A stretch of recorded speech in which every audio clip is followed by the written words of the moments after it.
And that was the Bad Batch episode 5, Rampage. Another really fun episode to watch, and one that gives me a lot more to talk about this time around. First of all, I really loved Omega getting a lot more into the action this episode, actually being separated and having to do her own little stealth mission and doing some Uncharted style climbing across the ruins. It was a lot of fun to see. She got an upgrade in that she got her own comm, and she picks up this energy bow weapon, which I think will probably become her signature weapon, and that we saw in, I think, for a flash in one of the trailers that she had it. So it's going to be really fun getting to see her use that. And also, again, really excites me for the idea of her having the same fast growth as other clones, so that maybe this season or another season we'll get to see her, kind of be at least like a teenager or something and get her own Bad Batch armor. That would be awesome.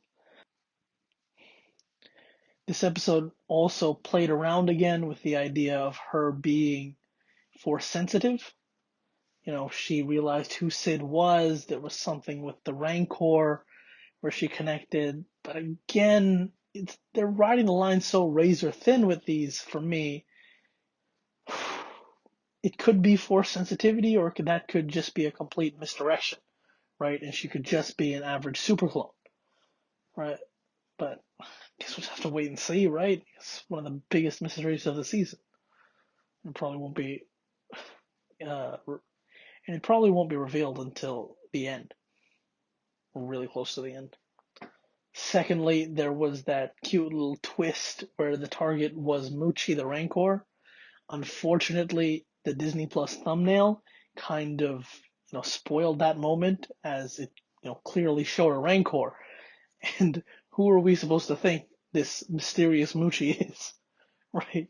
Except for that tiny looking Rancor, right? So maybe, hopefully, they change the thumbnail or something before other people see it, so it's not as spoilery.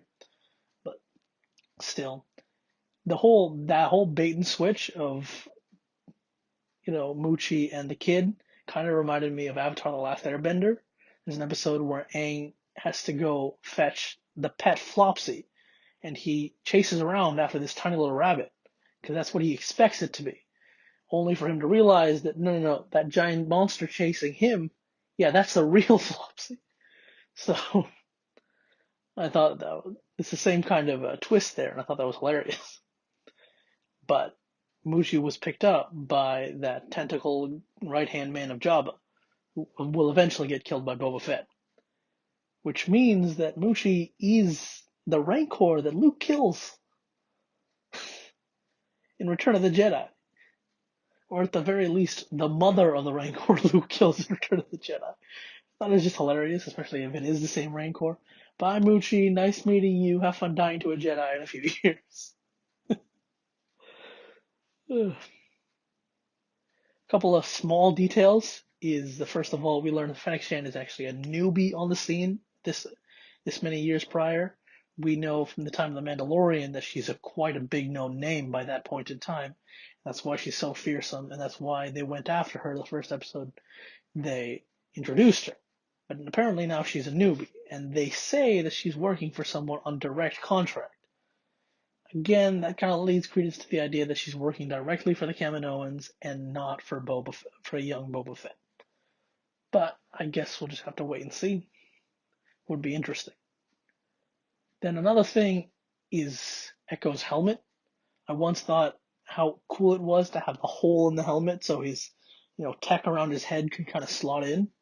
Then I realized how weird it was that there was it didn't actually work, right? It's an impossible helmet. It shouldn't actually fit or come on or come off. This episode made it really clear, as he had the same kind of basic helmet removal animations as anyone else, even though it was clear the helmet was kind of cutting through, right? In the last shot, it kind of shows that the bottom piece extends out to allow for some space, but it's still funny at the end of the day because that animation doesn't happen every single time. So a lot of time he's just pulling it through his head. That's really kind of funny. Finally, we haven't seen Crosshair or his gang in a while, so I wonder what's happening with them, whether they'll come back upgraded or something. Guess we'll have to wait and see. Speaking of Crosshair, Wrecker has another headache in the beginning of this episode, which unfortunately lends credence to the idea that his control chip is acting up and may activate soon in a key moment, which probably going to be a heartbreaking moment to see that happen. But we'll just have to wait and see.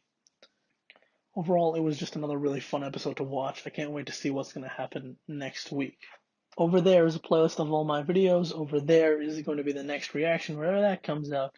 Over here in the middle is going to be a subscribe button. Please like, subscribe, criticize. I don't mind. Bye.